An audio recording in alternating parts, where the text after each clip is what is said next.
met en place l'étiquetage des produits israéliens venant des territoires à compter d'aujourd'hui. Netanyahou dénonce une décision honteuse alors que les Palestiniens, eux, veulent aller encore plus loin. Un attentat djihadiste déjoué dans le sud de la France. Un terroriste arrêté alors qu'il projetait d'attaquer une base militaire. Il était surveillé depuis plus d'un an.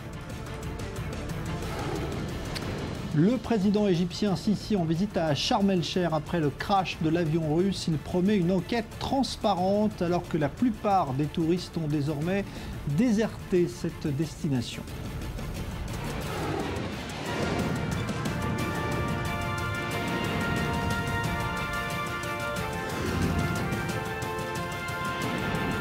Grand Direct avec Jean-Charles Banoun.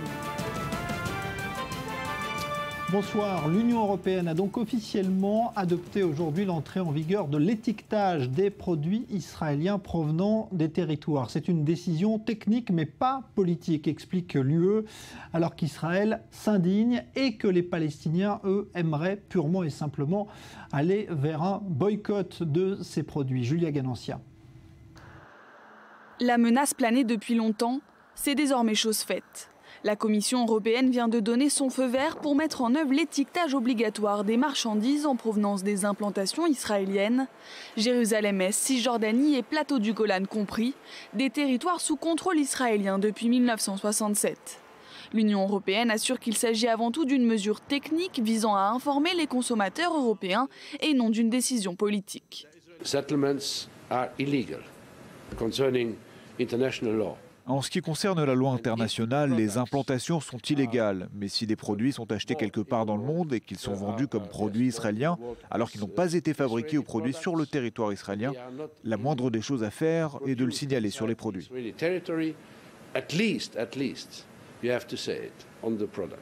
Concrètement, cette décision oblige l'industrie alimentaire et la distribution de mentionner l'origine des produits sur les étiquettes. Jusqu'ici, les produits originaires des implantations israéliennes sont étiquetés comme fabriqués en Israël.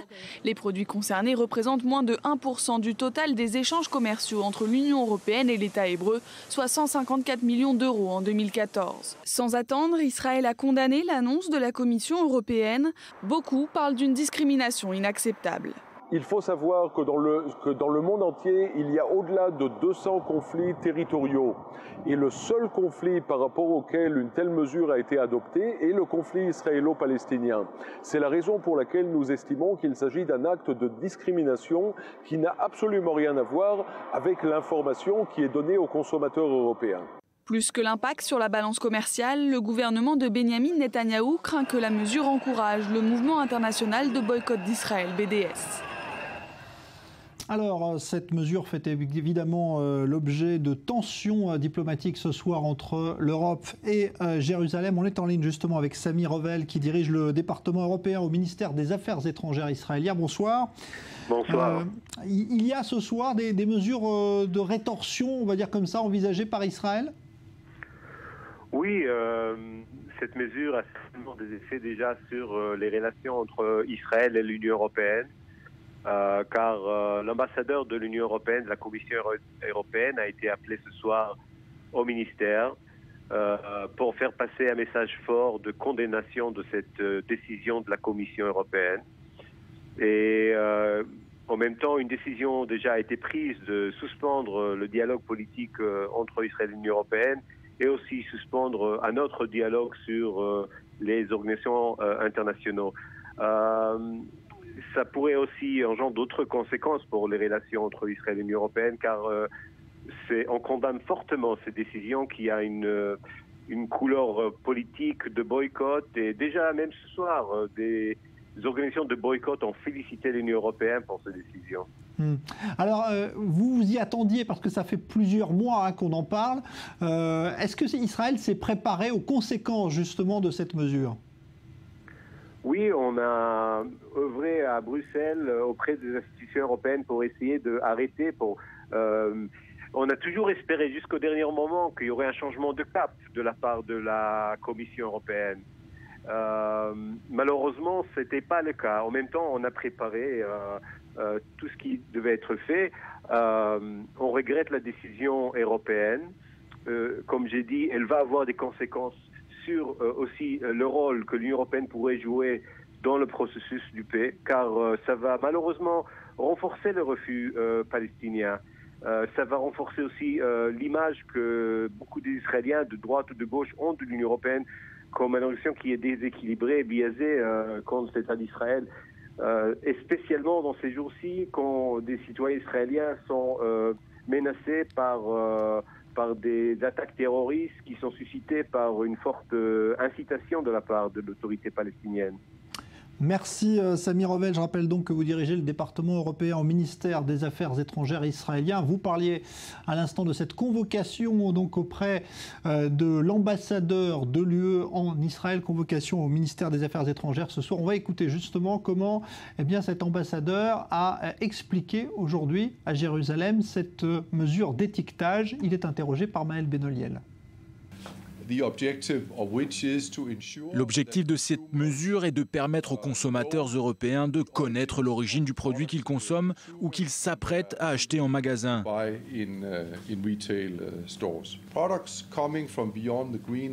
Les biens de consommation produits au-delà de la ligne verte ne pourront plus être considérés comme produits en Israël, car l'Union européenne ne reconnaît pas cette zone comme partie intégrante d'Israël. Ce point de vue est d'ailleurs partagé par 99% de la communauté internationale.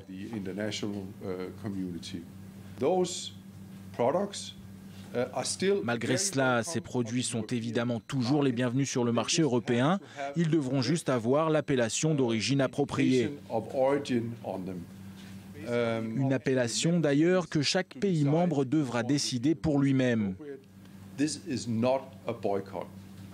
Ceci n'est pas un boycott. Je le répète, ceci n'est pas un boycott.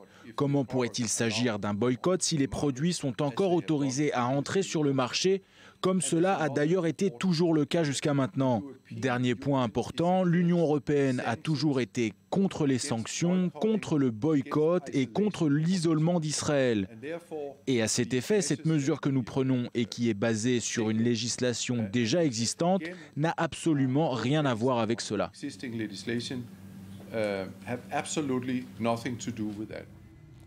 Voilà, réaction dans une vingtaine de minutes d'invités dans ce studio à propos de ce dossier. Et puis également la réaction depuis Washington de Benjamin Netanyahou. Cette décision intervient au moment où la vague de violence terroriste, elle, se poursuit, même si la journée a été calme aujourd'hui.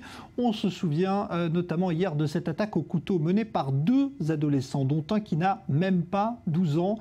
Mathias Inbar s'est rendu dans le quartier palestinien de Chouafat, d'où sont originaires les 2 jeunes terroristes. Reportage. L'image est terrible. 2 jeunes adolescents palestiniens attaquent avec des couteaux et paires de ciseaux un garde de sécurité dans le tramway de Jérusalem. Le lendemain, nous retrouvons leur famille dans le camp de Chouafat. Pour eux, ces enfants ont agi par désespoir et vengeance. Le père de celui qui a été blessé ne comprend pas comment son fils a pu passer à l'action. J'ai été surpris, c'est la dernière chose à laquelle je pensais. Je n'ai pas fermé les yeux jusqu'à minuit et j'ai dû revoir la vidéo une vingtaine de fois où on voit mon fils attaqué pour pouvoir y croire. Mais au début, je ne croyais pas que mon fils avait fait ça, bien que j'ai vu des photos de lui sur Facebook, mais je me suis dit que c'était impossible. À la question de savoir pourquoi de jeunes enfants commettent des attentats, ce père n'a pas de réponse. Je suis vraiment surpris. Mon fils a 11 ans et demi. Sa place n'est pas dans un attentat. Le fait qu'il puisse penser à commettre une attaque est bizarre pour moi. Je n'ai pas d'explication. Il faudrait presque un psychologue, un spécialiste des enfants. Je ne comprends toujours pas comment il a pu prendre un couteau et attaquer. Le père du second adolescent est aussi présent, mais ne souhaite pas parler devant notre caméra. Il nous dit d'être en colère contre son fils, influencé selon lui par les médias sociaux et la télévision palestinienne. Une incitation omniprésente chez les jeunes de ce camp, des drapeaux du Hamas à ceux des Tanzim, la branche armée du Fatah. Une situation intenable pour le jeune chef du conseil du quartier. Je ne suis pas surpris de ce qui s'est passé à Pisgat Zev, parce que c'est une réaction normale face à ce qui se passe ici. Mais la vraie raison de ces violences chez les jeunes, ce sont les médias sociaux. Oui, il faut des leaders politiques suffisamment forts pour encadrer ces enfants et leur apprendre à lutter contre ces violences. Mais Israël contrôle ce territoire et ne nous donne pas les outils pour les encadrer. Côté israélien, à quelques centaines de mètres du camp de Chouafat, la station de tramway où a lieu l'attentat. Elle jouxte le quartier palestinien de Beit Hanina, un tramway qui était censé rapprocher les quartiers arabes et juifs de la capitale. Pour ces Israéliens moins nombreux ici, 24 heures après l'attaque, le projet est encore loin d'avoir réussi son pari. Le tramway part de Beit Hanina, passe par Chouafat et c'est là que commence la tension. Les jeunes Palestiniens nous font des doigts d'honneur, se moquent de nous, nous insultent et essayent de nous intimider quand on passe par ces quartiers. Il n'y a pas assez de gardes de sécurité selon moi. C'est dans cette école qualifiée de salafiste dans le quartier de Chouafat qu'étudiait l'un des deux jeunes adolescents palestiniens. Et si on l'affirme, ces enfants n'ont désormais plus peur de la mort. Et puis en ce jour marquant le 11e anniversaire de la mort de Yasser Arafat, le leader palestinien, des heurts ont éclaté entre manifestants palestiniens et armée israélienne en plusieurs endroits de Cisjordanie. Aujourd'hui, jet de pierre, cocktail Molotov contre des tirs de la part des soldats. Tout cela aurait fait une 60aine de blessés, indique-t-on, côté palestinien. Et en contrepoint de ces images de violence et de barrières entre juifs et arabes, une rue de Jérusalem qui fait peut-être un peu figure d'îlot protégé, là où la cohabitation se passe sans problème. Reportage Uri Shapira avec Léa Berdugo. Depuis le début de la vague de violence en Israël, Jérusalem se trouve au cœur des tensions. Faisant figure d'exception, cette rue nommée Canaé à Galil est l'exemple d'une coexistence pacifique entre juifs et arabes. Ma famille habite ici depuis près de 100 ans, alors nous connaissons évidemment nos voisins. Nous sommes amis et tout se passe bien entre nous. Nous nous entendons très bien. La rue se trouve dans le quartier de Pat, à quelques mètres du quartier arabe de Beth Safafa. Avant 1967, cet endroit a été partagé entre Israël et la Jordanie. Après qu'Israël a annexé la partie est de la ville, nombreux sont les résidents arabes qui ont décidé de rester vivre aux côtés des juifs. C'est même devenu une attraction pour ceux qui ne sont pas du coin. Ici, les gens sont sympas, ils ont un bon goût et ne sont pas cupides. Je préfère sortir de mon quartier et venir ici faire mes courses. Quelques rues plus loin, une école bilingue hébreu-arabe. Elle a été vandalisée lors d'un crime haineux commis par des extrémistes juifs. Pourtant, quand on leur demande qui est à blâmer, la réponse des résidents est plutôt surprenante. C'est Internet le responsable de tout ça. Internet détruira le monde. Cette rue semble être le dernier îlot de paix à Jérusalem. Alors que d'autres parties de la ville s'enflamment, elle offre un exemple de coexistence. Et pendant ce temps-là, Benjamin Netanyahou termine son voyage aux États-Unis, à Washington, où il va s'entretenir ce soir avec le secrétaire d'État américain John Kerry, avec qui les relations ont également été orageuses ces derniers temps. Le Premier ministre israélien a en tout cas séduit les Juifs américains, et notamment la communauté juive libérale, avec qui la brouille était apparue également. Reportage de notre envoyé spécial Daniel Ziri. C'était un été difficile pour la communauté juive aux États-Unis. Le débat agité sur le nucléaire iranien a mis beaucoup de personnes dans une position difficile, déchirées entre leur amour pour Israël et celui pour les États-Unis, alors que le Premier ministre a pratiquement fait campagne contre l'administration Obama. Étape nécessaire donc pour enterrer la hache de guerre, Netanyahou s'est adressé aux Juifs américains. C'est sûr qu'il y a une division au sujet de l'accord sur le nucléaire iranien et beaucoup de tensions. Des réactions très fortes des deux côtés. Et puis bien sûr, il y a eu le désaccord entre le gouvernement israélien et l'administration américaine. Donc oui, l'été a été difficile. C'était un été long, chaud et difficile. Nous nous concentrons à présent sur les efforts pour réparer ces divisions qui ont été créées au sein de nos communautés. Et je pense que le Premier ministre fera passer le même message. C'est ce dont Israël a besoin, c'est ce dont le peuple juif a besoin. Et j'espère qu'il nous donnera un coup de pouce pour retourner ensuite dans nos communautés respectives. Il est ici pour tourner la page après l'accord iranien et dire à la communauté juive qu'il faut que nous restions unis, travailler ensemble et s'améliorer. Plus de 3000 personnes qui participaient à l'Assemblée générale des fédérations juives, un événement très important de la communauté aux États-Unis, se sont réunies pour écouter le Premier ministre le lendemain de sa rencontre avec le président Obama. L'accord iranien était au centre du discours, mais Netanyahou a également évoqué les sujets les plus pressants pour les Juifs américains. Il n'y a qu'un peuple juif, il n'y a qu'un État juif, et plus que tout, nous devons travailler ensemble pour unir le peuple juif et sécuriser l'État juif. Les talents rhétoriques de Netanyahou ont convaincu le public, mais est-ce que cela suffira à recoller les morceaux? La majorité des Juifs aux États-Unis sont des libéraux et se sentent donc de plus en plus éloignés de Netanyahou et de sa politique. Alors avec nous, Daniel Haïk, analyste politique. Bonsoir Daniel. Bonsoir. On attendait dans ce voyage un geste unilatéral, semble-t-il, de Benyamin Netanyahou envers les Palestiniens. On ne voit rien venir. Non, alors il faut être clair. Benyamin Netanyahou a parlé d'initiative unilatérale. Il s'est fait sermonner, entre guillemets, par Naftali Bennett, qui a voulu des éclaircissements sur ce propos tenu devant les communautés juives américaines. Et Benyamin Netanyahou a clarifié, le Likoud a clarifié ses propos. Il n'est pas question pour lui de procéder à un retrait unilatéral, mais à des gestes, des initiatives, des gestes de bonne volonté de manière unilatérale. C'est tout à fait différent parce qu'on sait qu'en Israël, toute initiative, tout retrait unilatéral a très mauvaise presse, en particulier depuis le retrait unilatéral du Sud-Liban en mai 2000 et le retrait israélien de la bande de Gaza en août 2005, deux retraits qui ont été considérés comme des échecs, puisque après le retrait du Liban, eh bien, il y a eu la seconde guerre du Liban en 2006, après le retrait de la bande de Gaza, il y a eu tous les conflits auxquels on assiste régulièrement avec le Hamas dans la bande de Gaza, donc pas question de retrait unilatéral de la part de Benyamin Netanyahou, mais une tentative de sa part, peut-être un ballon d'essai de voir un peu comment on allait réagir en Israël. La droite israélienne n'a pas du tout accepté ce principe, donc Benyamin Netanyahou se rétracte à ce niveau-là. Pour lui, il n'y a pas de règlement possible dans le conflit israélo-palestinien actuellement parce que le conflit a pris un caractère religieux. Ceux qui placent le mont du Temple au cœur du conflit, eh bien, savent qu'il ne peut pas y avoir de compromis, il ne peut pas y avoir de règlement dans ce conflit. Alors Benyamin Netanyahou dit oui, je suis prêt à un 2 États pour 2 peuples, mais il faut qu'auparavant on désamorce le paramètre religieux de ce conflit. Alors il s'est exprimé aujourd'hui devant les associations juives américaines libérales, et là c'était un vrai test pour lui parce qu'il y avait une certaine animosité, notamment depuis la brouille sur l'Iran.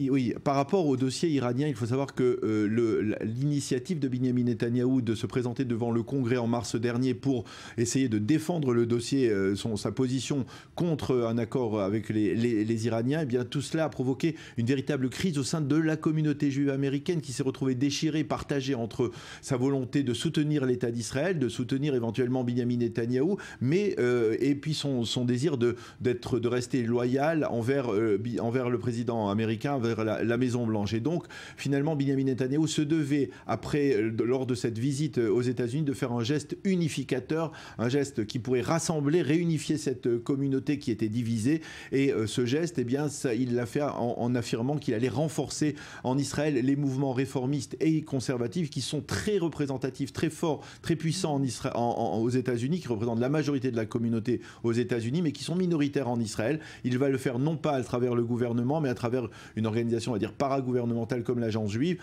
Il ne va rien changer. Les orthodoxes, déjà en Israël, sont furieux, mais cela ne va rien changer quasiment dans le gouvernement. Le ministère des cultes, par exemple, restera entre les mains de l'orthodoxie qui est dominante et qui est presque hégémonique ici en Israël par rapport aux deux mouvements réformistes et conservatifs qui sont marginaux, comme je le disais, en Israël. Merci Daniel Haïk. On reviendra sur le dossier israélien dans quelques minutes avec ce soir un média israélien qui annonce une possible frappe de l'armée israélienne, frappe aérienne en Syrie dans la région de Damas. Plus de précisions à venir dans les minutes qui viennent. Un nouvel attentat djihadiste déjoué en France. Un homme interpellé alors qu'il était surveillé depuis près d'1 an par la DGSI et qu'il s'apprêtait, semble-t-il, à frapper la base militaire du port de Toulon. Maxime Pérez. L'apprenti djihadiste habitait ici, dans ce foyer qui abrite des logements sociaux, non loin du centre-ville de Toulon. La police a déjà mené plusieurs perquisitions dans l'appartement d'Hakim Marnissi. Ses voisins ont été surpris. C'est bizarre, je l'ai vu les polices ce matin vers 6h30 que je descends pour travailler. Je l'ai vu et je lui ai dit qu'est-ce qu'il y a, la femme du ménage, elle t'a dit non, il y a quelqu'un, il est malade. Malade, Hakim ne l'était pas tout à fait. Sur les réseaux sociaux, le jeune homme de 25 ans assume sa radicalisation en vantant ouvertement les thèses djihadistes. C'est ainsi qu'il entre en contact avec un Français en Syrie, un membre de l'État islamique. De fil en aiguille, son contact parvient à le convaincre de rejoindre à son tour les rangs de Daesh. À 2 reprises, Hakim tente de se rendre en Syrie, sans succès. Début 2015, il se voit adresser une interdiction de sortie du territoire. Ce qui finit par le décider à frapper sur le sol français.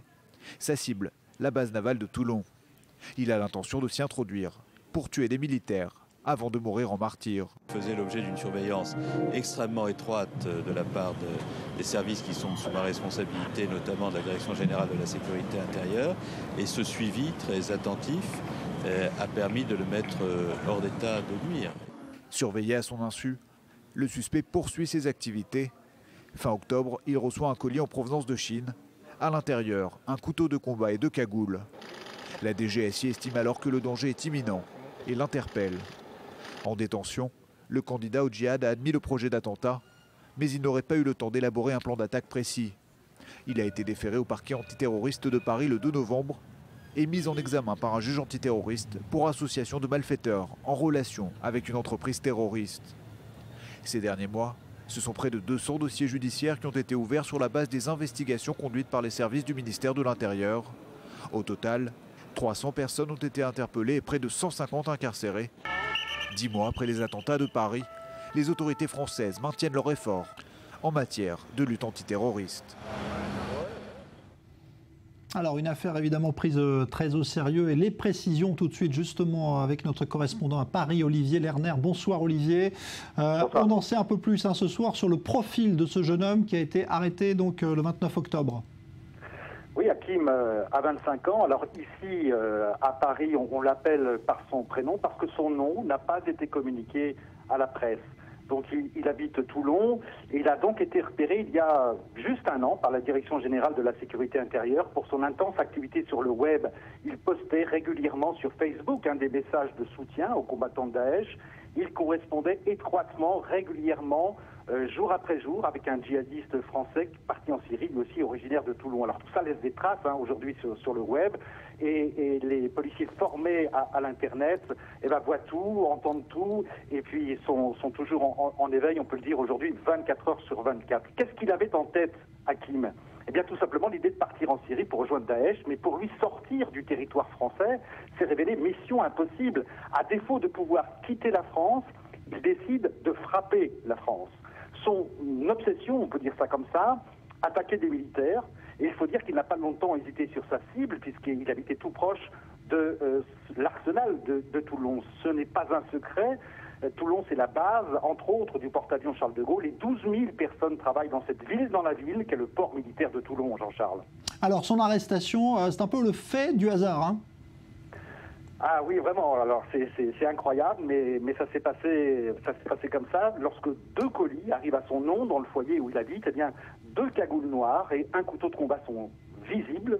Et l'un des colis est mal fermé, et c'est comme cela que l'alerte a été donnée. Alors, vigilance de la Poste au moment de la livraison, c'est sûr. Extrême attention des forces de sécurité intérieure, qui sont donc sur Facebook.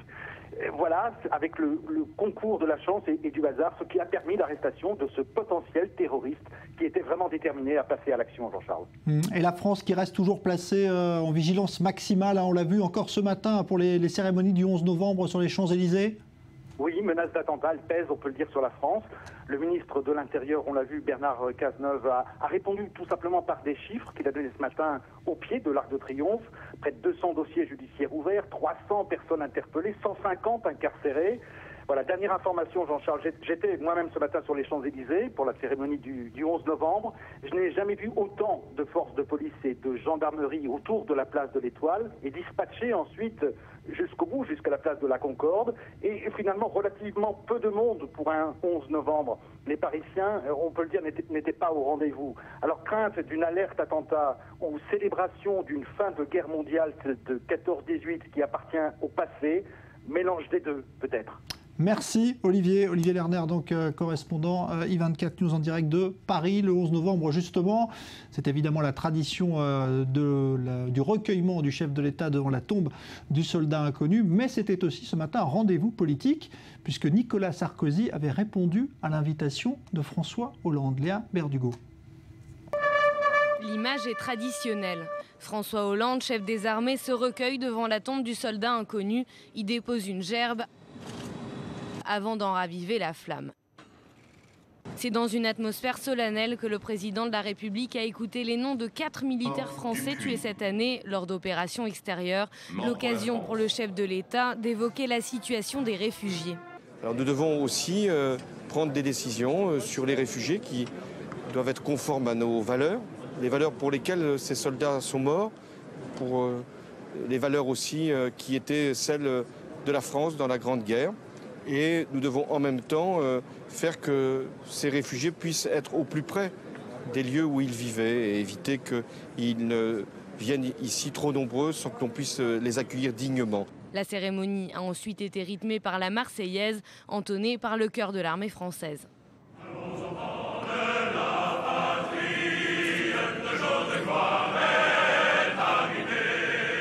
Événement de la journée, cette poignée de main entre François Hollande et Nicolas Sarkozy. L'ancien président de la République a pour la première fois répondu oui à l'invitation. Réaction enjouée de François Hollande qui a déclaré souhaiter aller au-delà des clivages. Le président s'est ensuite offert un bain de foule, poignée de main, photos, scène de convivialité sous les yeux de milliers de curieux venus commémorer l'armistice de 1918. La réconciliation franco-allemande sera également célébrée en mai 2016. La chancelière allemande Angela Merkel et François Hollande commémoreront la bataille de Verdun, l'un des épisodes les plus sanglants de la Première Guerre mondiale. Un autre pays des Balkans dresse des barbelés à sa frontière face à l'afflux de migrants. Il s'agit de la Slovénie ce soir, et ce au moment où l'Europe se réunit pour la première fois avec les pays d'Afrique pour un sommet commun sur les migrants. Julia Ganancia. Des champs à perte de vue et au milieu des barbelés. La crise migratoire, qui met à mal la cohésion de l'Union européenne, ne connaît aucun répit à l'approche de l'hiver. Le gouvernement slovène, débordé, commence à installer des barrières à sa frontière avec la Croatie. Objectif, mieux contrôler l'arrivée des migrants. Mais les habitants des environs n'y croient pas. Écoutez, quand un très grand nombre de personnes commencent à pousser, ils sont comme une rivière qui déborde. Je ne pense pas que ça puisse les arrêter. Mais peut-être que ça créera une barrière psychologique qui sera utile, je pense. C'est comme ça que j'envisagerai la barrière et je pense que les migrants en feront de même. La Slovénie justifie cette mesure car 30 000 personnes devraient arriver dans les prochains jours. Depuis mi-octobre, le pays est devenu la principale porte d'entrée des migrants dans la zone Schengen, avec 171 000 migrants qui ont passé cette frontière. Grâce à cette clôture, le gouvernement espère diriger les migrants vers les points de contrôle et réduire le flux à un niveau gérable. Nous avons commencé à recevoir progressivement de nouveaux arrivants et ces 2 derniers jours, nous avons accueilli entre 9 000 et 10 000 personnes. Le processus prend entre 2 et 3 heures. Ils doivent attendre ici pour être enregistrés et puis ils prennent des bus et des trains pour aller à Sid. Tout se passe bien même si c'est un peu chaotique en ce moment. Les Européens font désormais pression sur l'Afrique pour qu'elle limite le flux de migrants vers l'Union européenne. Les États membres et une trentaine de pays africains veulent s'attaquer ensemble aux causes profondes qui poussent encore tant d'Africains à partir. C'est tout l'enjeu d'un sommet commun qui s'est ouvert ce mercredi à Malte.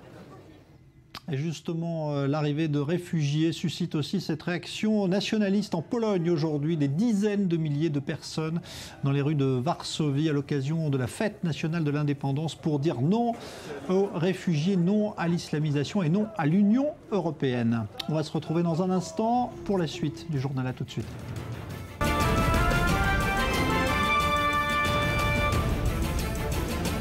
L'Europe met en place l'étiquetage des produits israéliens venant des territoires à compter d'aujourd'hui. La réaction de Netanyahou dans un instant et des invités en studio pour évoquer ce dossier qui refroidit les relations entre Israël et l'Europe. Un attentat djihadiste déjoué dans le sud de la France. Un terroriste arrêté alors qu'il projetait de s'en prendre à une base militaire. Il était surveillé depuis plus d'1 an. Le président égyptien Sisi en visite à Sharm el-Sheikh après le crash de l'avion russe. Il promet une enquête transparente alors que la plupart des touristes ont déserté cette destination mettant l'économie locale en péril.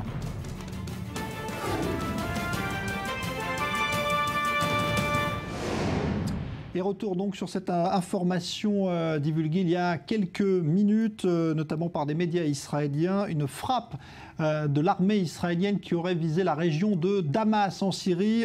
Plus de détails peut-être avec vous, Maxime Pérez, notre expert militaire. Bonsoir. Oui, bonsoir. Écoutez, ce sont des informations uniquement relayées pour le moment par des médias syriens qui rapportent plusieurs explosions à l'aéroport international de Damas, des détonations que ces mêmes sources attribuent à des frappes de l'aviation israélienne. Évidemment, pas de confirmation côté israélien dans ce genre de situation. Silence radio absolument totale du côté des autorités, dont on connaît néanmoins les lignes rouges, pas de transfert d'armes sophistiquées au Hezbollah ou à d'autres organisations terroristes, auquel cas l'armée israélienne et le ministre de la Défense, Moshe Yaalon, l'a réitéré plusieurs fois, s'autorisent à des actions préventives. À noter qu'il y a parallèlement d'autres informations qui rapportent, qui évoquent une attaque, cette fois de rebelles dans ce même aéroport de Damas contre un centre de commandement de l'armée syrienne. Pour l'instant, donc encore pas mal de confusion autour de ces rumeurs qui viennent donc de médias syriens. Merci Maxime Pérez, on suit évidemment ce dossier de très près. L'Égypte à présent et le président Al-Sisi qui s'est rendu sur le site de Sharm el-Sheikh aujourd'hui afin de soutenir l'activité locale du tourisme éprouvée par le crash de l'avion russe qui a conduit d'ailleurs à l'évacuation de la plupart des touristes présents. Léa Volbert. Il promet une transparence absolue. 12 jours après le crash de l'Airbus qui s'est écrasé dans le Sinaï, le président égyptien Abdel Fattah al-Sisi s'est rendu dans le hall de l'aéroport de Sharm el-Sheikh. Une visite surprise, une visite qui a pour but de rassurer le peuple égyptien, mais aussi les investisseurs de Sharm el-Sheikh et les futurs touristes. Nous allons annoncer le résultat de l'enquête avec clarté et transparence. Nous n'allons rien cacher car il s'agit de vies humaines, de citoyens innocents qui sont venus visiter l'Égypte. Nous prenons soin de nous assurer que les visiteurs de notre pays sont en sécurité et qu'ils peuvent aller et venir en paix. Avec la Turquie, l'Égypte est l'une des destinations les plus prisées des touristes russes. Mais vendredi dernier, Vladimir Poutine a ordonné la suspension des vols des compagnies aériennes russes vers l'Égypte. Selon une association de tour opérateurs, si la coupure des liaisons dure entre 2 et 3 mois, le préjudice économique s'élèverait à environ 200 millions de dollars, soit 186 millions d'euros. Nous venons de passer 5 années très dures pour ce secteur. Les économies des employés du tourisme ont été épuisées. Les gens espéraient que la période à venir soit fructueuse. Mais aujourd'hui, les rues de Sharm el-Sheikh sont vides. 20 à 30% des touristes ayant déjà acheté un séjour en Égypte ont choisi de changer de destination, la plupart du temps au profit de la Turquie. Les autres demandent à se faire rembourser. Alors on est en ligne justement depuis Sharm el-Sheikh avec Jacques Peter qui est le directeur général de l'hôtel Savoy. Bonsoir. Bonsoir. Quelle est la situation ce soir justement à Sharm el-Sheikh? Est-ce que la ville est vraiment vidée de ses touristes?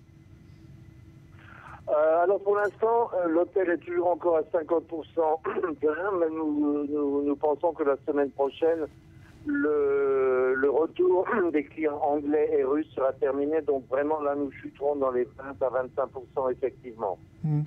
Pour vous, c'est une situation qui est appelée à durer. Qu'est-ce que vous attendez maintenant pour faire revenir les touristes justement? Alors pour tout ça, c'est assez compliqué. On est un peu dans le flou. Tout ça est sorti il y a quelques temps. Donc nous ne savons pas encore vraiment à quelle enseigne nous allons être logés. Mais je pense que ça va prendre au moins jusqu'à l'année prochaine, puisque la saison d'hiver maintenant est sans doute déjà tombée à l'eau. Ouais. Est-ce que pour vous, il ne fait aucun doute que cette explosion est due à une bombe et qu'il s'agissait d'un attentat? Alors vous savez, ça, on a entendu tellement de choses. On est ici à Sharm el-Sheikh, on entend les news du monde entier. On est interviewé par des gens du monde entier. Moi, je ne pourrais pas dire, mais en fait, le mal est fait. Peu importe maintenant la raison de ce crash d'avion, le mal est fait. Et puis les gens sont invités à retourner de nouveau dans leur pays, surtout les Anglais, surtout les Russes. Ça veut dire que pour l'économie locale, c'est une vraie catastrophe. Là, il va y avoir des milliers peut-être de personnes qui vont perdre leur emploi? Ah oui, ça bien sûr. Tous les hôtels, tous les emplois, tous les petits magasins qui n'ont pas les reins solides, qui n'ont pas fait de provisions, vont définitivement et peut-être déjà dans les prochaines semaines être confrontés à des situations très graves. Nous avons déjà souffert depuis 2011 avec la Révolution, mais cette fois-ci, c'est beaucoup plus grave vu que les gens ne peuvent même plus venir. Il n'y a plus d'avions du Royaume-Uni et de la Russie. Merci Jacques Peter pour ce témoignage en direct. Je rappelle que vous dirigez l'hôtel Savoy à Sharm el-Sheikh où donc ces produits se crachent vraisemblablement dû à une bombe, même si l'enquête n'a toujours pas conclu officiellement. On en revient maintenant à l'étiquetage des produits israéliens provenant des territoires décidés aujourd'hui par l'Union européenne et cela a provoqué cette colère depuis Washington de Binyamin Netanyahou, le Premier ministre israélien. On l'écoute. L'étiquetage de produits israéliens par l'Union européenne nous rappelle de sombres souvenirs. L'Europe devrait en avoir honte. Elle a pris une décision immorale. Parmi les centaines de conflits territoriaux à travers le monde, l'Europe a choisi Israël, et Israël seul. Et cela au moment où Israël est confronté à une vague de terrorisme. L'UE n'affectera pas l'économie d'Israël car notre économie est forte et surmontera cette épreuve. Mais ce sont les travailleurs palestiniens et les entreprises israéliennes de Judée-Samarie qui les emploient qui seront affectés. Cela ne va pas faire avancer la paix, ni la vérité et la justice. C'est une erreur et l'Europe devrait en avoir honte. Alors on en parle justement avec nos invités. Bonsoir Dina Cohen.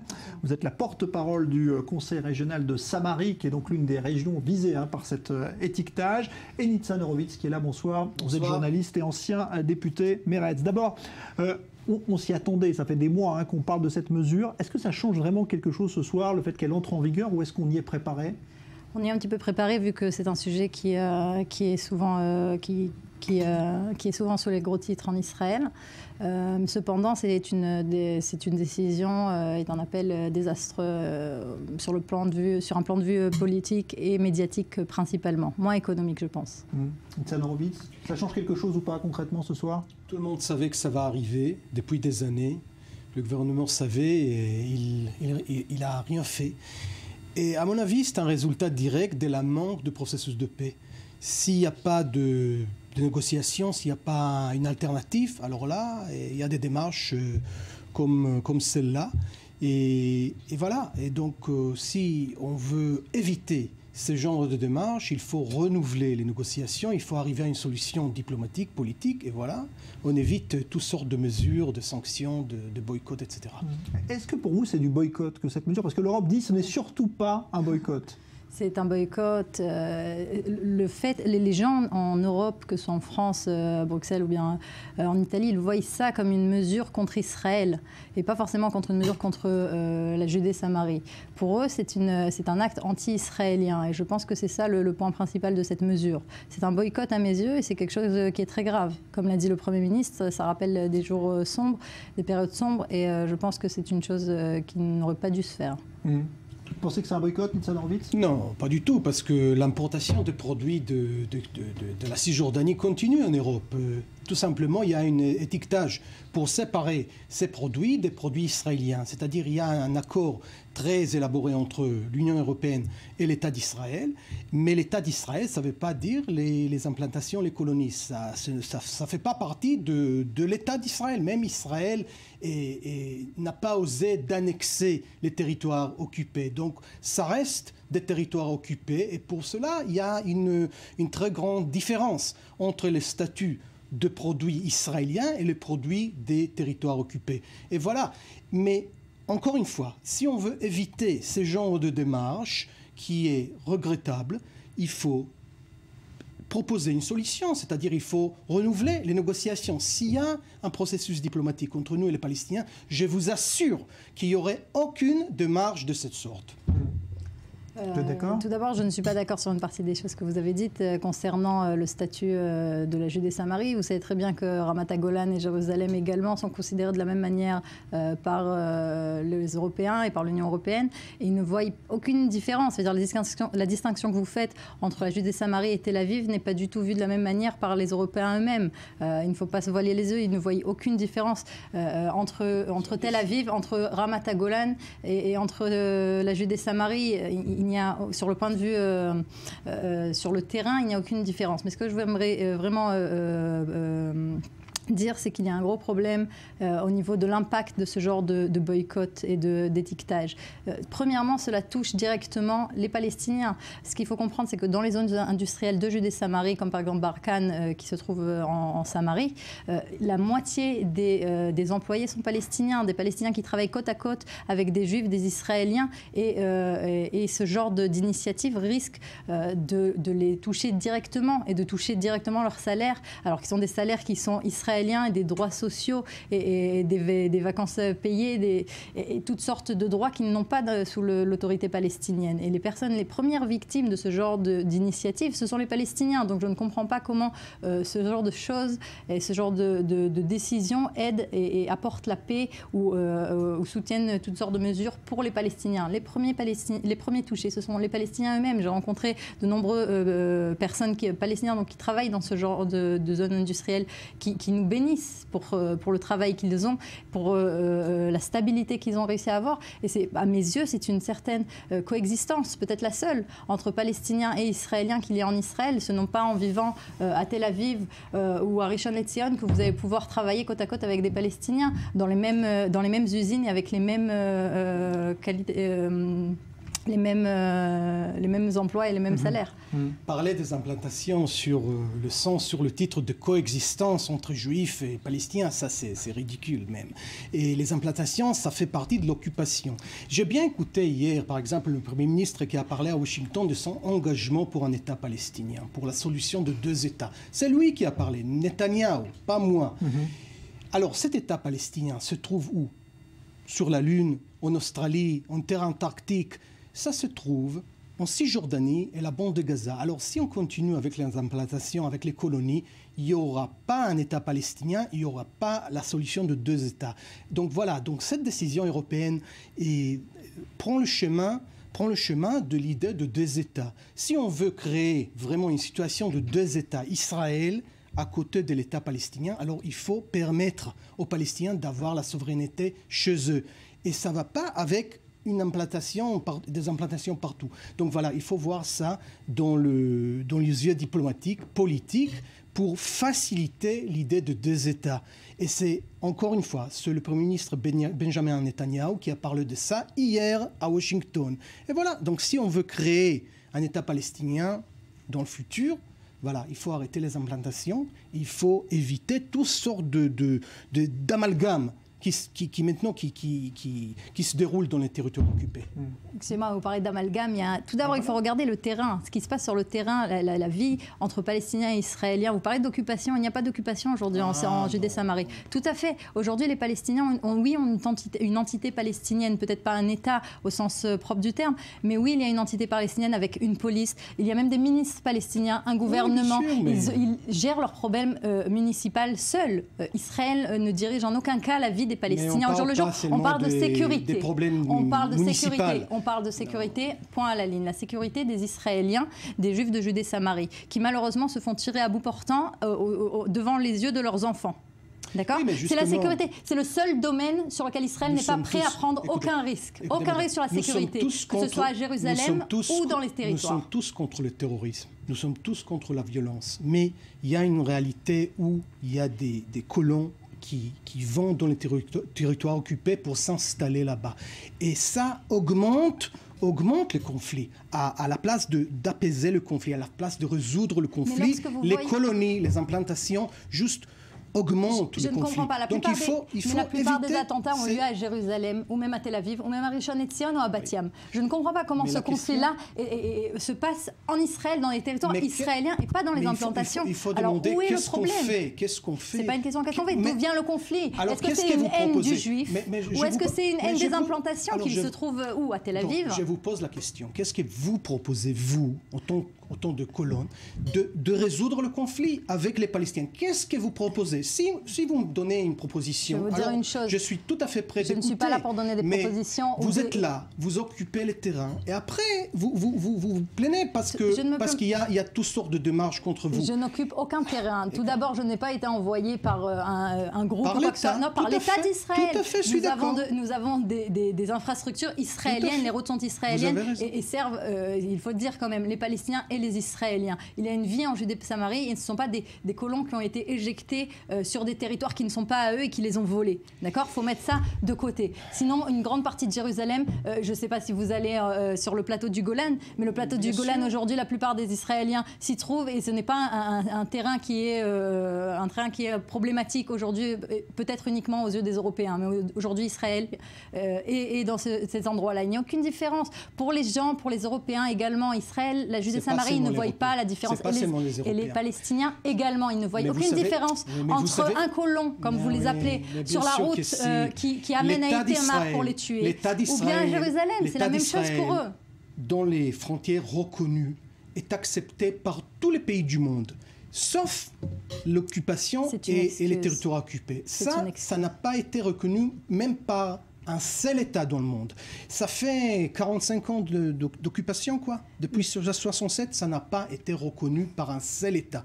Et voilà, si on essaye de résoudre le problème, alors là, il n'y aurait pas de démarche, il n'y aurait pas de boycott, il n'y aurait pas de sanctions. Mais comme on ne fait rien, depuis 2 ans, les négociations sont gelées complètement. Alors là, vous pouvez mettre la faute sur les négociations, c'est une chose. Oui, mais ce n'est pas la réalité. Lorsque vous voyez la situation sur le terrain, mais lorsque vous voyez la vie des Palestiniens, que vous les rencontrez, on les connaît peut-être un petit peu mieux que les personnes qui habitent ici. On est quand même en coexistence. On connaît très bien la situation, parce que comme vous dites, le conflit est partout. C'est pas seulement, ça se déroule pas seulement dans le territoire occupé, ça se déroule à Jérusalem, ça se déroule à Tel Aviv à cause du conflit. Mais moi j'essaie. La faute, c'est pas le conflit ou les négociations.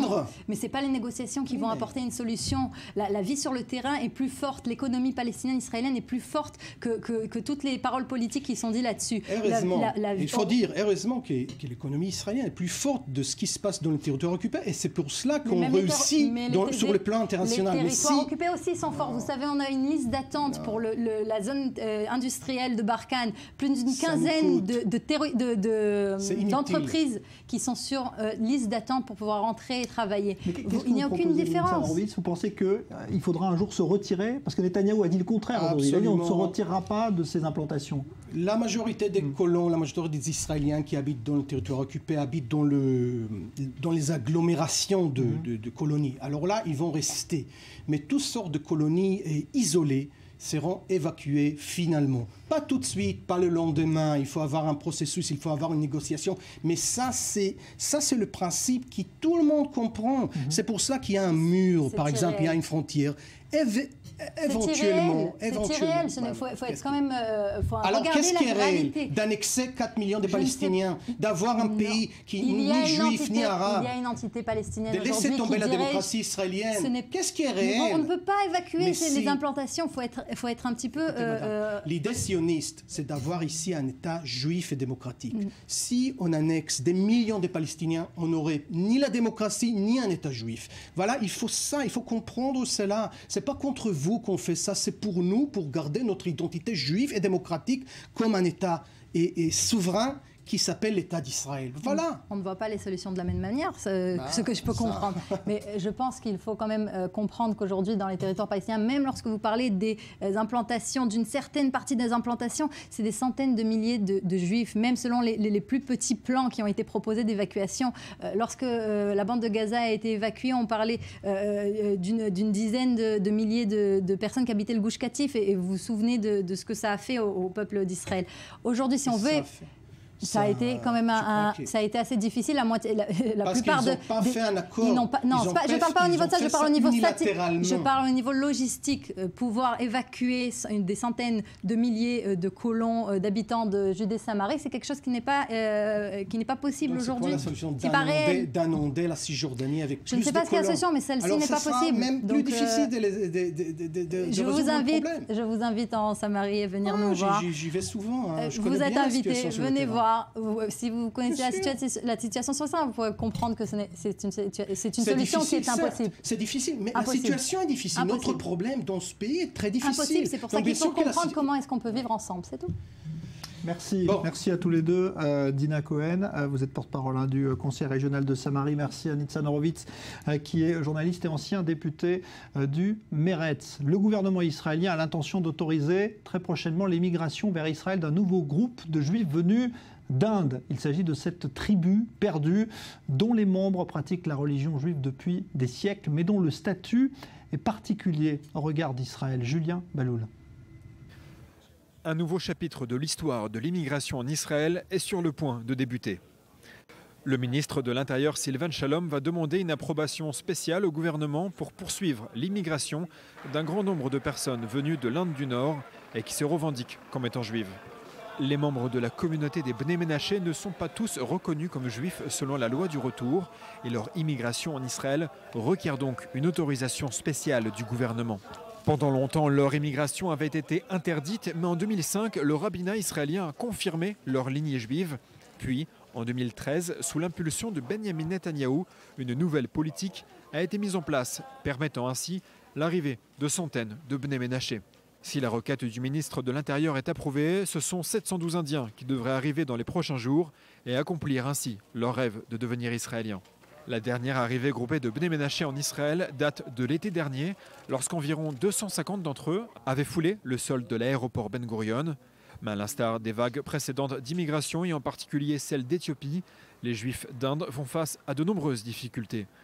Récemment, le journal Haaretz a rapporté des exemples à Kiryat Arba, où 3 familles vivent dans le même appartement, et noté l'incapacité des services sociaux à leur fournir l'aide adéquate, notamment à l'école, pour permettre l'intégration des enfants.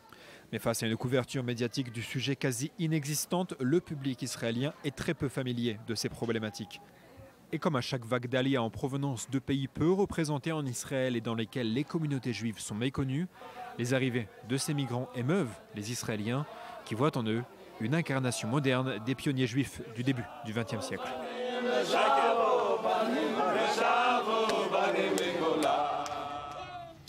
On célèbre également le 11 novembre en Chine, mais évidemment pas pour les mêmes raisons qu'en Europe. Là-bas, c'est la fête des célibataires et c'est un événement commercial qui a donné lieu aujourd'hui à une frénésie d'achats en ligne dont a profité le géant chinois Alibaba. Myriam Aman.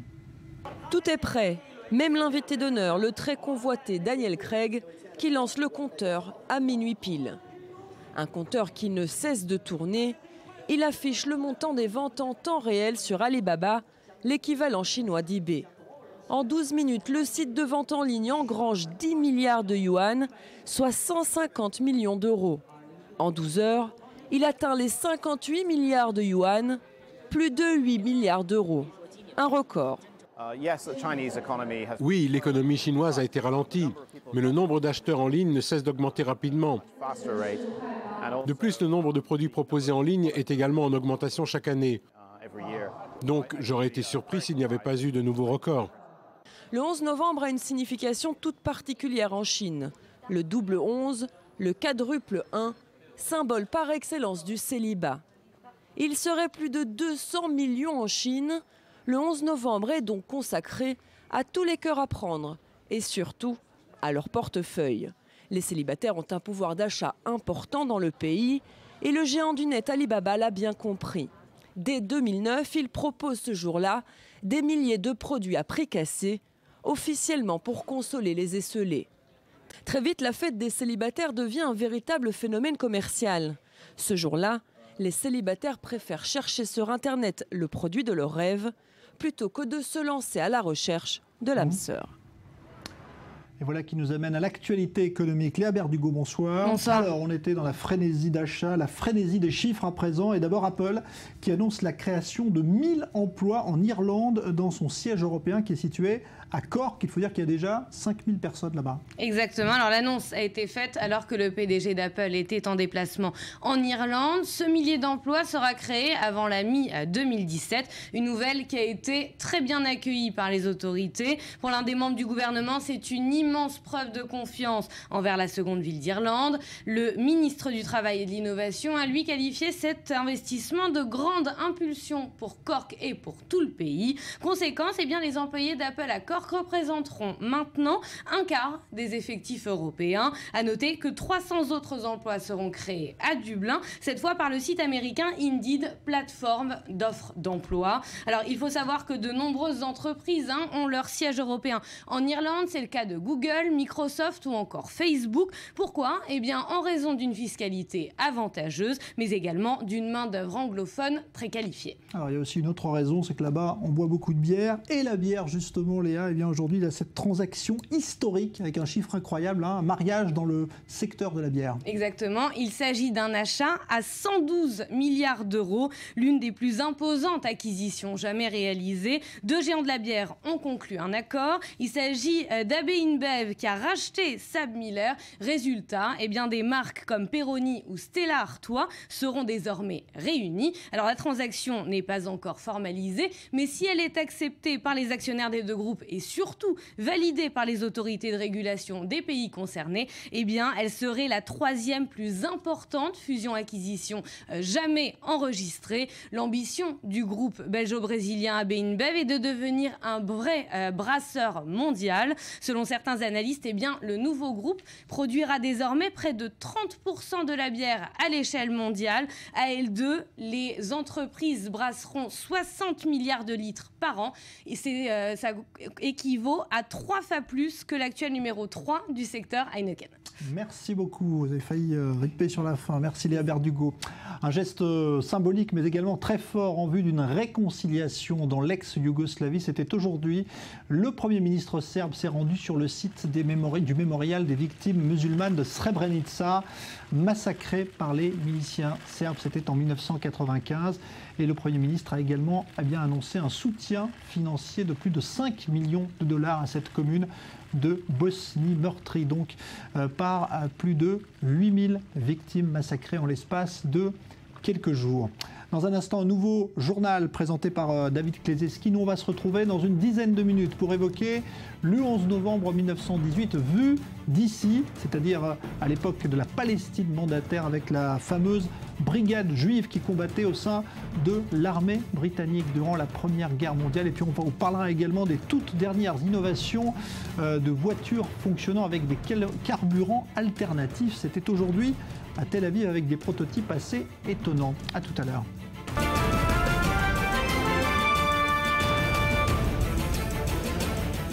Retour du Grand Direct donc et en ce jour du 11 novembre 1918, des cérémonies de commémoration pour saluer la mémoire d'anciens combattants un peu partout en Europe, aux États-Unis également, mais ici aussi au Moyen-Orient et en Israël, eh bien, on se remémore le sacrifice de soldats, notamment ceux de la brigade juive qui avait été intégrée par l'armée britannique pour combattre l'Empire ottoman dans cette région qui était également impliquée dans ce premier conflit mondial, comme nous le rappelle maintenant Joseph Emmanuel.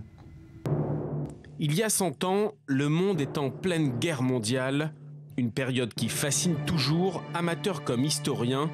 Des milliers de livres ont été écrits, et pourtant, un épisode de cette guerre reste méconnu, l'épisode de la Légion juive. Dès le début du XXe siècle, la recherche d'une patrie juive nationale devient la cause de nombreux juifs. Le sionisme est né. Ils sont des milliers à venir s'installer en Palestine, un territoire alors contrôlé par l'Empire ottoman. Les Turcs ne sont pas favorables à cette émancipation juive, et lorsque l'Empire musulman s'allie aux Allemands au tout début de la Première Guerre mondiale, les Juifs sont contraints de devenir citoyens turcs. 12 000 d'entre eux refusent. Ils sont contraints de partir à Alexandrie.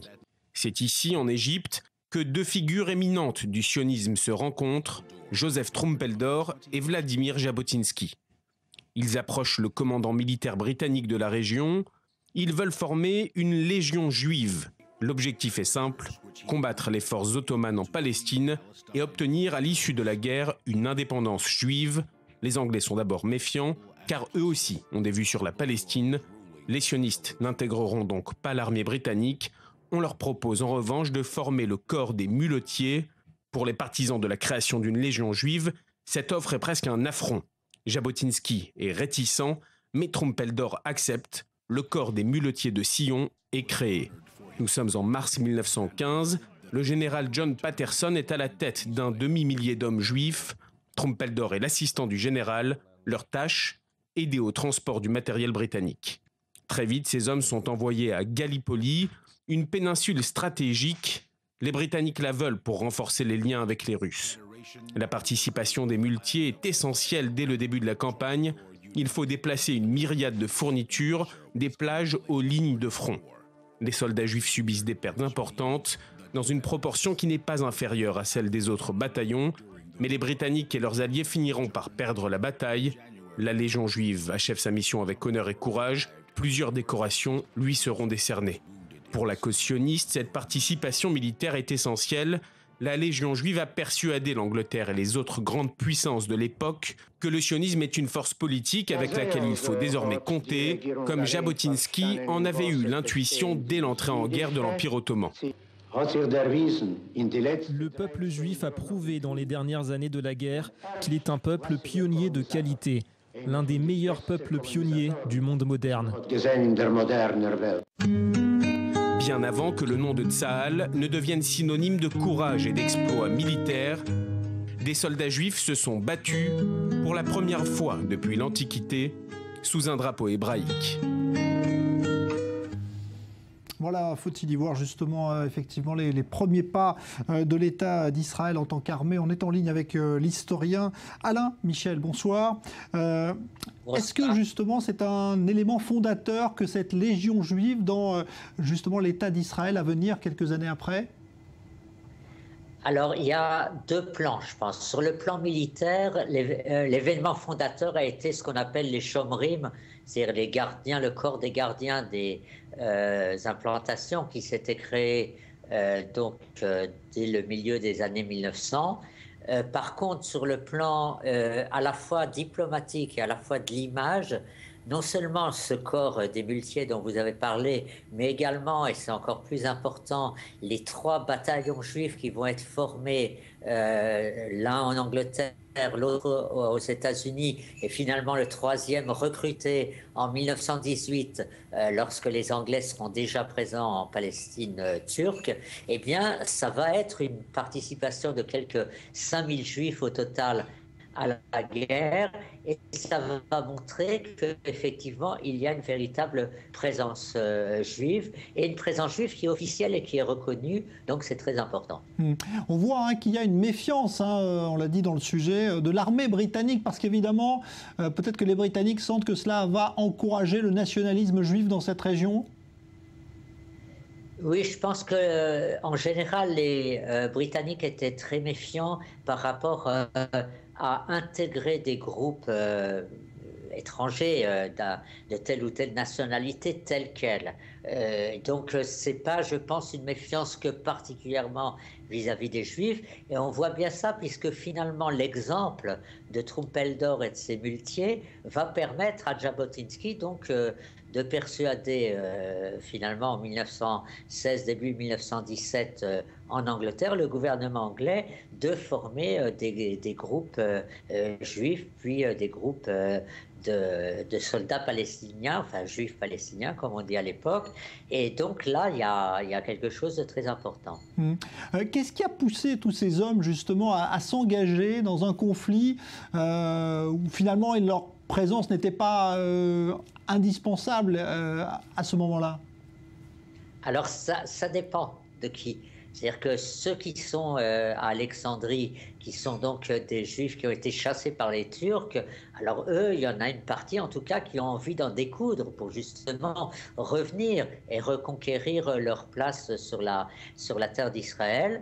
C'est la même chose d'ailleurs pour les volontaires américains qui vont être recrutés essentiellement par Ben Gurion et Ben Tzvi.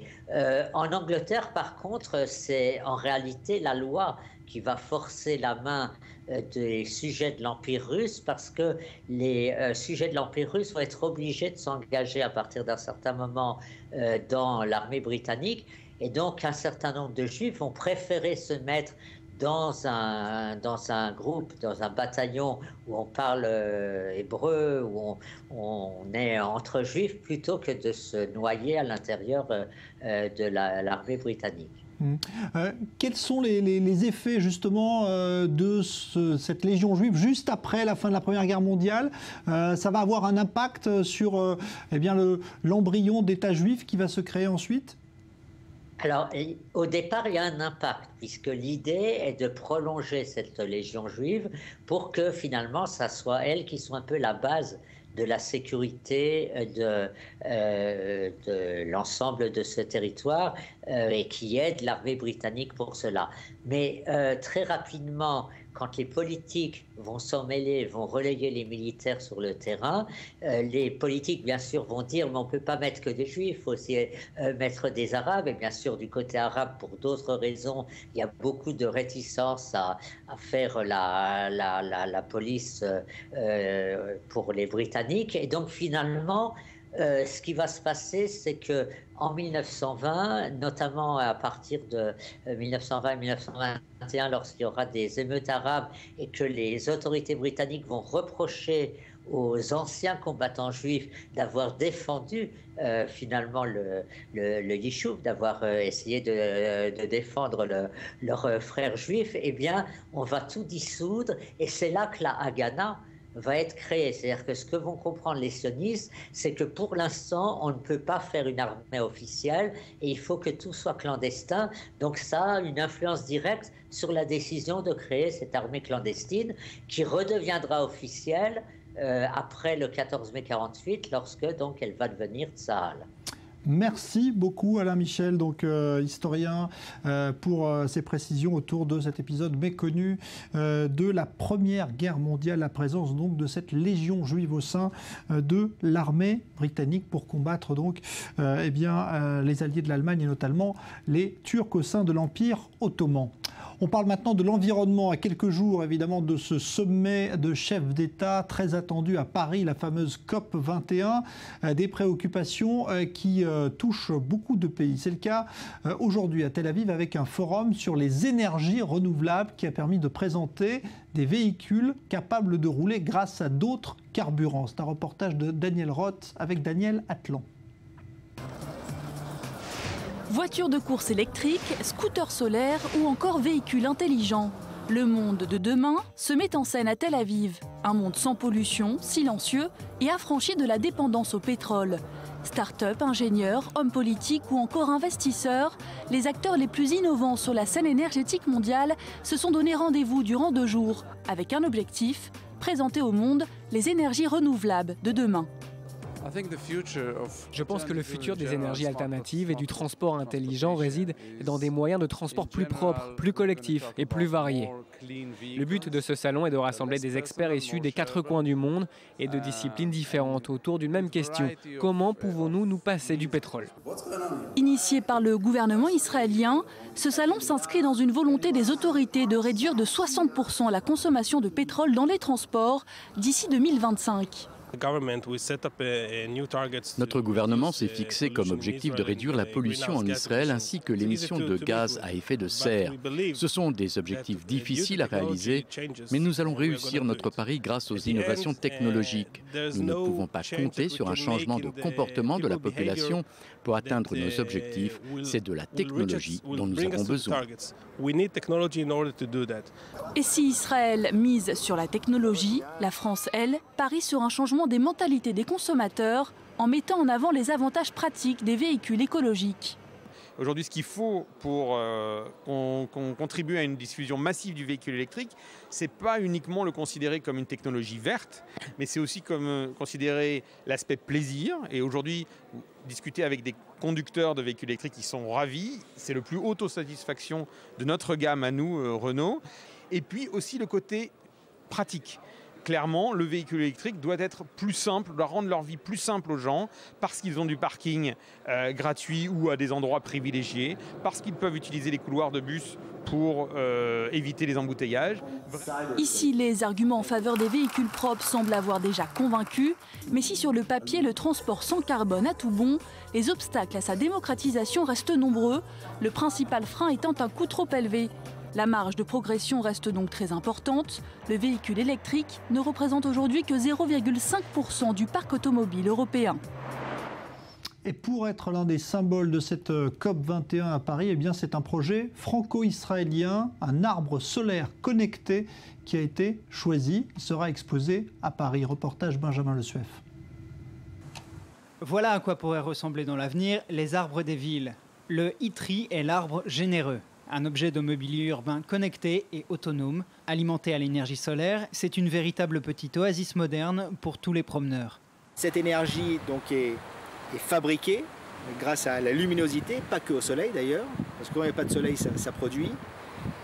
L'énergie est stockée dans une batterie qui la renvoie à des fonctions support, comme la recharge du smartphone, la lumière, l'alimentation de l'eau, parce que l'eau en fait vient par la condensation de l'air. L'humidité de l'air est ainsi récupérée, elle est filtrée, rafraîchie et on peut la boire.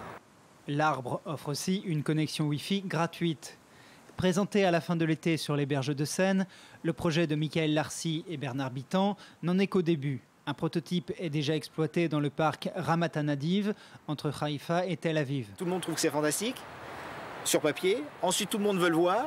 Ensuite, tout le monde veut le voir fonctionner. Après, maintenant, on va espérer que tout le monde va le vouloir chez eux, dans leur ville. Les services du e-tree sont absolument gratuits. Une intention altruiste et pédagogique délibérée pour les créateurs. C'est un symbole éducatif qui est très très fort. Et si on a un symbole qui trône au milieu de la ville et se rappeler combien toujours on doit préserver la planète, et on doit faire des efforts, que ce soit l'énergie solaire ou que ce soit d'autres énergies qui peuvent exister, et ben l'arbre aura aussi rempli sa mission de se dire « Oh, coucou, attention, on a un devoir de préserver notre planète, on fait des conférences et on doit s'en souvenir tous les jours. Et pour s'en souvenir tous les jours, il faut l'avoir devant les yeux. » À l'occasion de la COP21, ce projet éco-citoyen franco-israélien sera exposé sur le parvis de l'Hôtel de Ville de Paris, parmi les 10 projets les plus innovants sélectionnés par la mairie, durant toute la durée de la conférence qui se tiendra du 3 novembre au 11 décembre.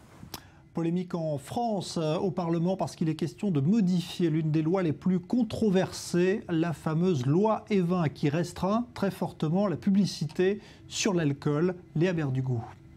L'amendement présenté par des députés de la majorité est critiqué jusqu'au sein du gouvernement. La ministre de la Santé, Marisol Touraine, l'a qualifié de désastreux.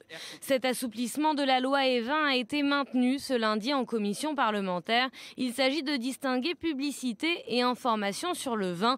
L'amendement à la loi santé a été soutenu par plusieurs députés et sénateurs de régions viticoles. Pour eux, l'objectif est clair, favoriser le no-tourisme, faire connaître les régions viticoles alors que l'intérêt de la population décroît. Serait-ce la fin de la loi Evin? Certains balaient d'un revers de main les critiques des opposants. C'est un amendement qui tient en 4 lignes. Tous les autres articles de la loi Evin demeurent. C'est un amendement qui précise simplement que quand on mentionne un site no touristique, par exemple en Champagne, une aire d'autoroute pourrait s'appeler l'aire de Champagne, alors qu'aujourd'hui elle ne peut pas s'appeler l'aire de Champagne, parce qu'elle a un nom en rapport avec une boisson alcoolique et donc c'est considéré comme de la publicité. Vous voyez où on est tombé la France, un des premiers producteurs de vin. Pour l'ANPA, l'association de prévention de l'alcoolologie et d'addictologie, cet amendement est diabolique car il permettra de libérer la publicité pour tous les alcools et cela quasiment sans limite. La publicité va pouvoir inonder les écrans de télévision, de cinéma qui étaient interdits au motif que ce n'est plus de la publicité, mais simplement de la communication. Donc c'est la fin de la loi Evin sans lui changer une virgule. Selon les contradicteurs de cet amendement, la nouvelle loi favorisera les grands groupes alcooliers au lieu des petits producteurs de vin. Faux, répondent les défenseurs. L'amendement avait été voté cet été par le Parlement, mais retoqué par le Conseil constitutionnel.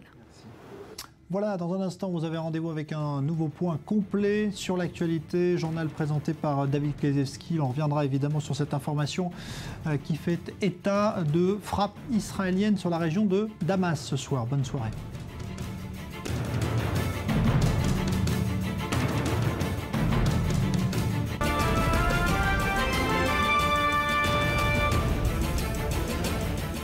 Retour du Grand Direct donc et en ce jour du 11 novembre 1918, des cérémonies de commémoration pour saluer la mémoire d'anciens combattants un peu partout en Europe, aux États-Unis également, Mais ici aussi, au Moyen-Orient et en Israël, eh bien, on se remémore le sacrifice de soldats, notamment ceux de la brigade juive qui avait été intégrée par l'armée britannique pour combattre l'Empire ottoman dans cette région qui était également impliquée dans ce premier conflit mondial, comme nous le rappelle maintenant Joseph Emmanuel.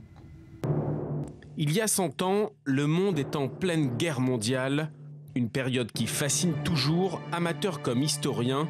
Des milliers de livres ont été écrits, et pourtant, un épisode de cette guerre reste méconnu, l'épisode de la Légion juive. Dès le début du XXe siècle, la recherche d'une patrie juive nationale devient la cause de nombreux juifs. Le sionisme est né. Ils sont des milliers à venir s'installer en Palestine, un territoire alors contrôlé par l'Empire ottoman.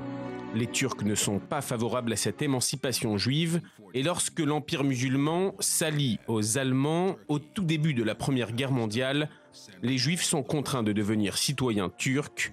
12 000 d'entre eux refusent. Ils sont contraints de partir à Alexandrie.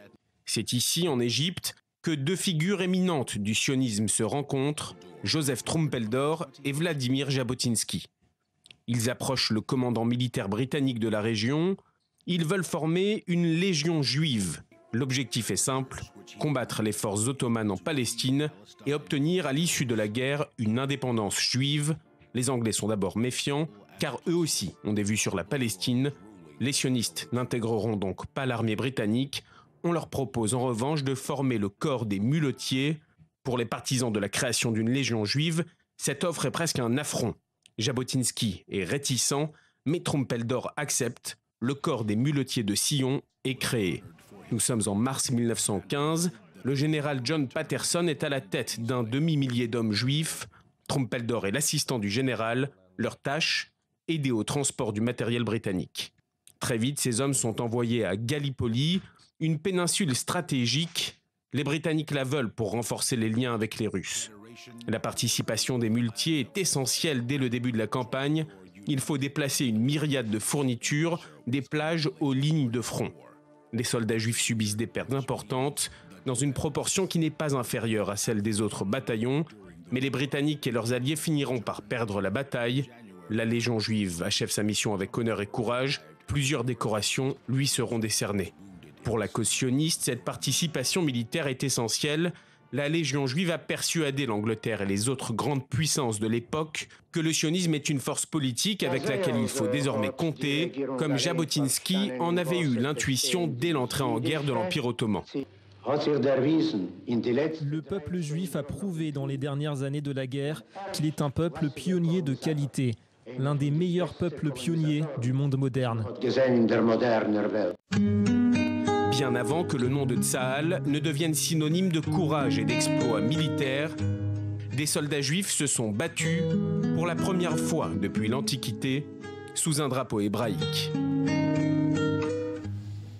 Voilà, faut-il y voir justement effectivement les premiers pas de l'État d'Israël en tant qu'armée. On est en ligne avec l'historien Alain Michel. Bonsoir.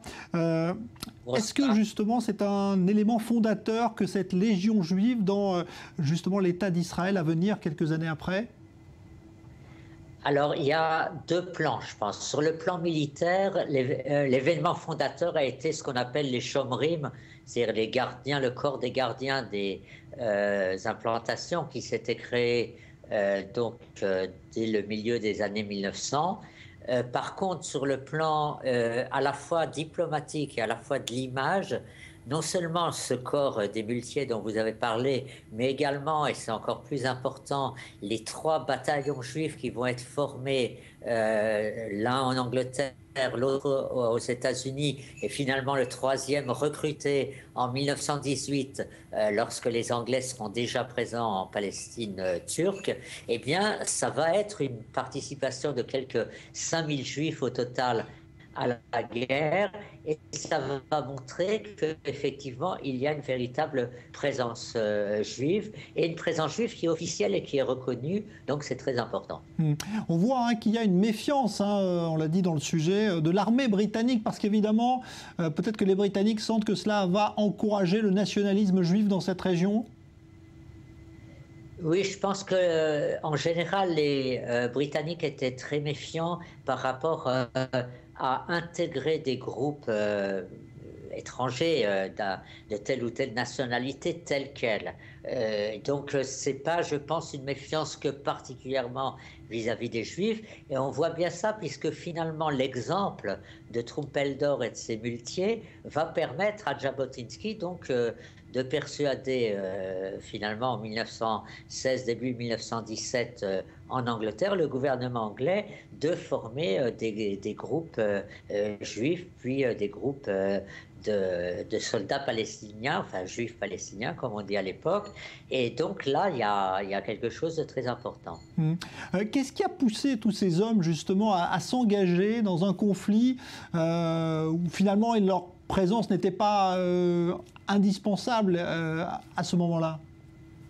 Alors ça dépend de qui.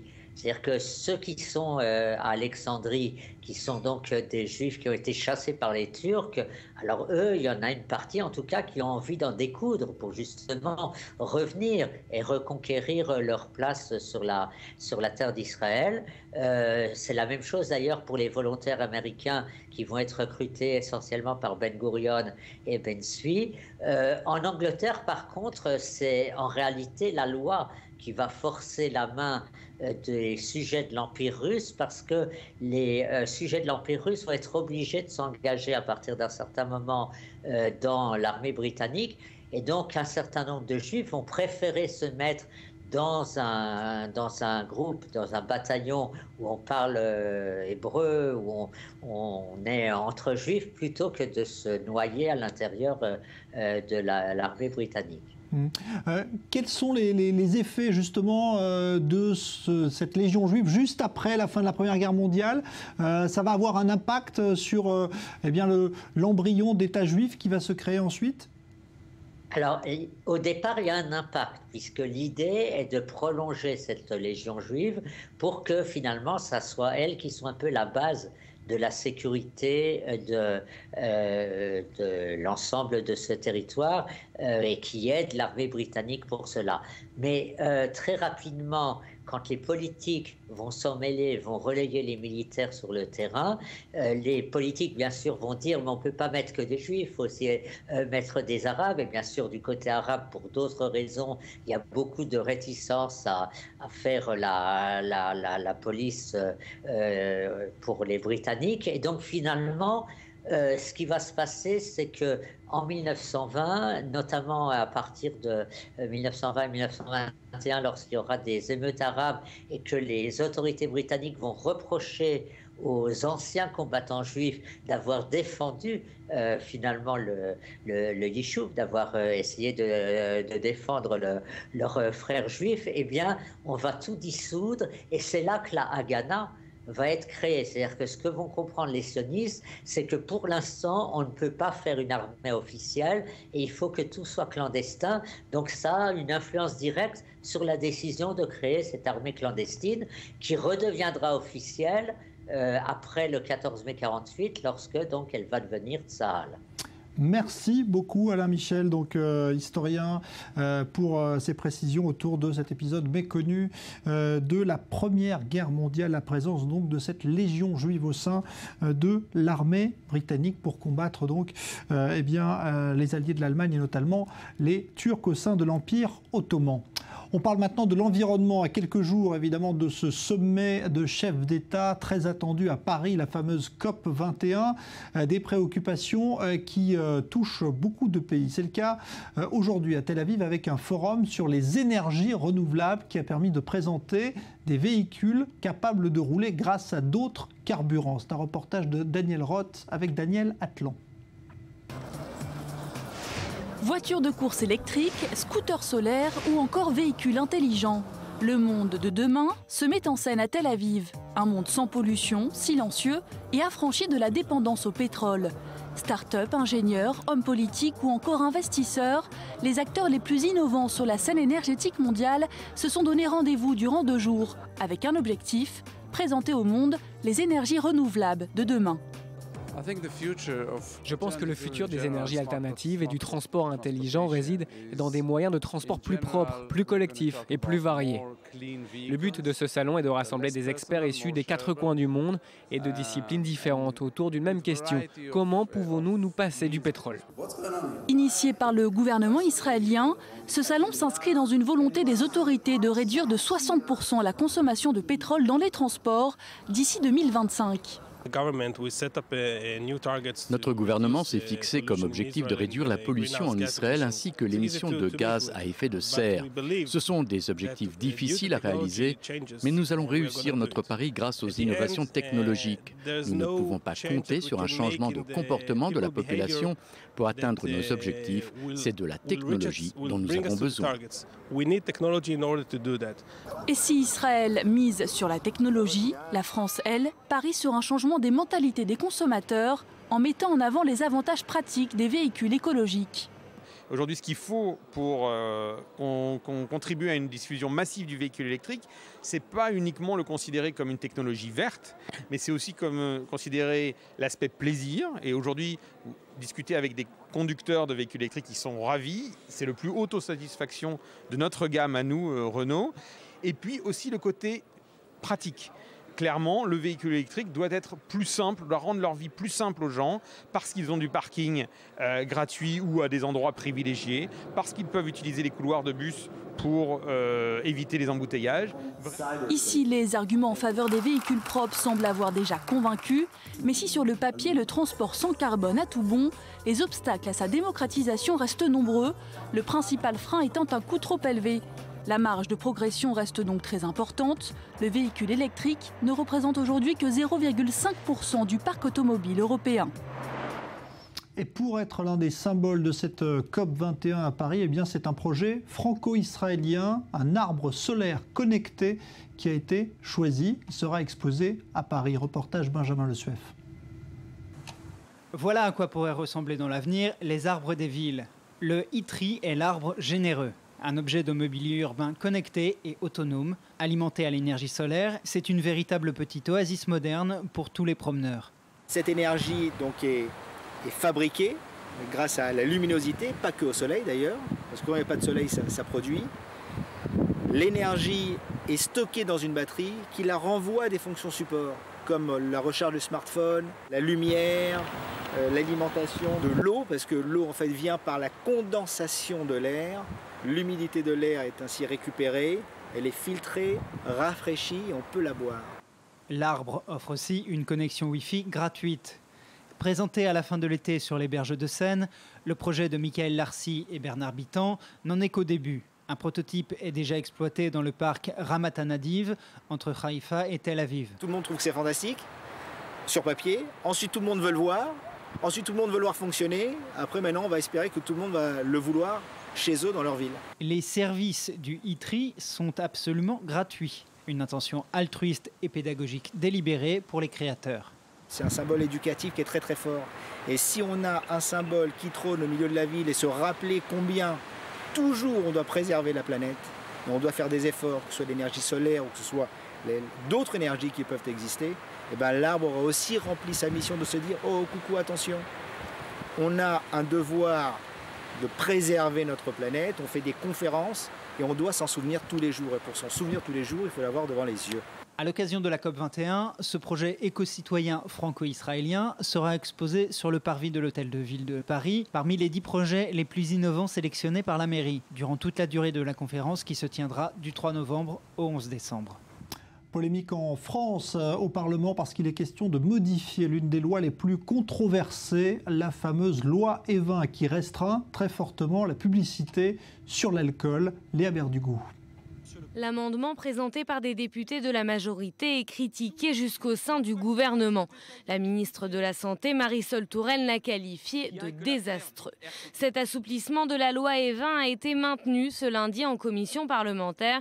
Il s'agit de distinguer publicité et information sur le vin. L'amendement à la loi santé a été soutenu par plusieurs députés et sénateurs de régions viticoles.